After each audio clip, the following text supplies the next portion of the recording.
투데이 오늘의 말씀은 마가복음 14장입니다. 1절부터 5절까지만 읽겠습니다.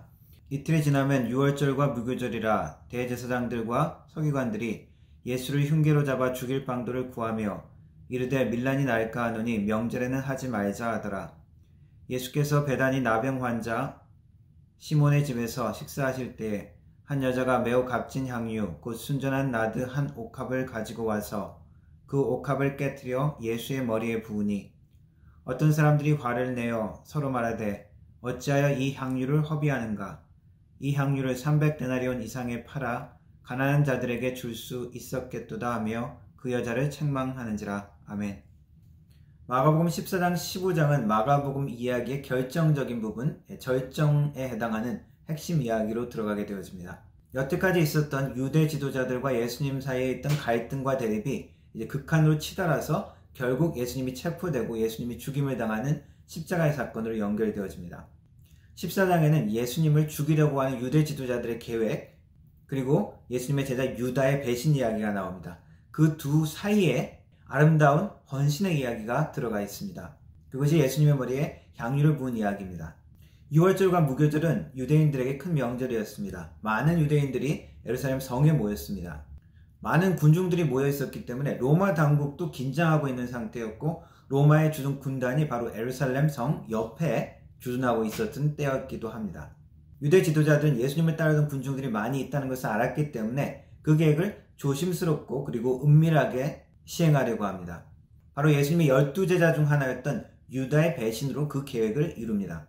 그 계획이 진행되고 있는 사이 예수님은 예루살렘 성을 나와 예루살렘 성에 가까이 있는 베단이라는 곳에 가십니다. 베다니의 시몬의 집에 가서 식사를 하십니다. 그런데 그 식사 자리에서 어떤 한 여인이 들어와 값비싼 향유를 깨뜨리고 그것을 예수님의 머리에 붓습니다. 이 행동에 예수님의 제자들은 즉시 화를 내고 그 여인을 꾸짖습니다. 왜냐하면 그것이 아주 값비싼 300데나리온 가치의 향유였기 때문입니다. 1년치 임금에 해당하죠. 그것을 아깝게 그렇게 사용하지 말고 팔아서 가난한 사람들에게 나누어 주었어야 하지 않느냐는 것입니다. 이런 논란에 대해서 예수님은 즉각 그 여인의 편을 듭니다. 그리고 그 여인을 칭찬합니다. 이는 내 장례를 준비한 것이다 라고 칭찬하시면서 온 천하에 나의 장례를 준비한 이 여인의 헌신이 기억될 것이다 라고 말씀합니다. 이 말씀을 보면서 생각나는 말 중에 하나는 사랑하면서 동시에 현명할 수 없다라는 말이 생각이 났습니다. 그 비싼 향유를 조금씩 사용한 것도 아니고 한번 그냥 깨트리면 이제 더 이상 사용하지 못하는 것이죠. 그걸 전부 다 예수님께 부었습니다. 이 행동은 논리적으로 합리적으로 생각한다면 어리석은 행동이고 낭비하는 행동이 되겠죠. 그런데 예수님이 이 낭비하는 행동을 칭찬하셨습니다.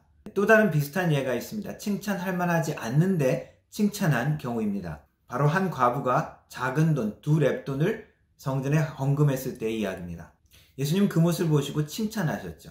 들여지고 사용된 것의 물질적인 가치는 큰 차이가 납니다. 300데나리온이나 되는 향유, 그리고 2렙돈, 아주 작은 돈입니다. 하지만 두 가지 다 쓸데없는 것 같은, 그리고 의미 없는 것 같은 행동을 했다는 면에서는 동일하다고 볼 수 있습니다. 한편으로 낭비하는 것 같은 이러한 것을 예수님은 칭찬하셨습니다. 왜 그렇습니까? 자신의 가장 귀한 것 전부를 드렸기 때문입니다. 겉보기 물질적인 가치를 보는 사람들은 두 가지 경우 다 쓸데없는 짓, 낭비하는 짓, 무의미한 일이라고 비난을 합니다. 그러나 주님은 하나님 나라의 그 행동의 영적인 가치를 보십니다. 요즘은 좀 바뀌었지만 옛날에 제3세계 좀 가난한 나라에 선교사로 가신 분들은 그 나라에서 10년 넘게 사역을 하고 돌아오면은 마치 바보가 되는 그런 느낌이 든다고 합니다. 교회나 다른 신앙 공동체의 혜택과 멀어질 뿐더러 본인의 영적인 성장이나 공급도 거의 받을 수 없는 잊혀지고 낭비되고 본인 자신이 쓸데없는 존재가 되는 것 같은 그런 느낌이 든다는 것이죠. 그런데 하나님께 무엇을 드리려고 했을 때, 하나님께 우리가 헌신하려고 했을 때 내 것을 지키려고 한다면 결코 그것은 이루어질 수 없습니다. 왜 아깝게, 왜 바보같이 그런 짓을 하니라고 이야기할 수 있습니다. 그러나 우리가 하나님의 말씀에 겸손히 귀 기울이고 나의 계획과 생각을 내려놓고 주님 앞에 나를 낭비할 때 주님은 우리를 통하여 주님의 십자가의 복음이 전달되기를 원하십니다. 속임과 악함, 그리고 은삼십에 예수님을 판 이 유다의 배신 이야기는 오히려 이 여인의 헌신을 더욱더 빛나게 아름답게 보여줍니다. 예수님의 측근이었던 12제자 중 유다가 예수님을 먼저 배반하고 그리고 모든 제자들이 결국 예수님을 버리죠. 그리고 나중에 모든 군중들이 예수님을 외면하고 버리게 되어집니다.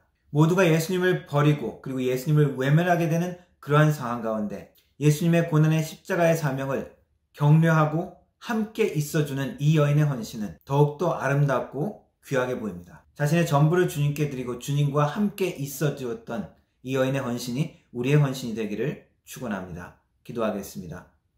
십자가의 고난과 위협 같은 상황에서도 주님과 함께하며 그러한 주님 눈에 아름다운 헌신이 될 수 있도록 도와주옵소서. 예수님의 이름으로 기도합니다. 아멘.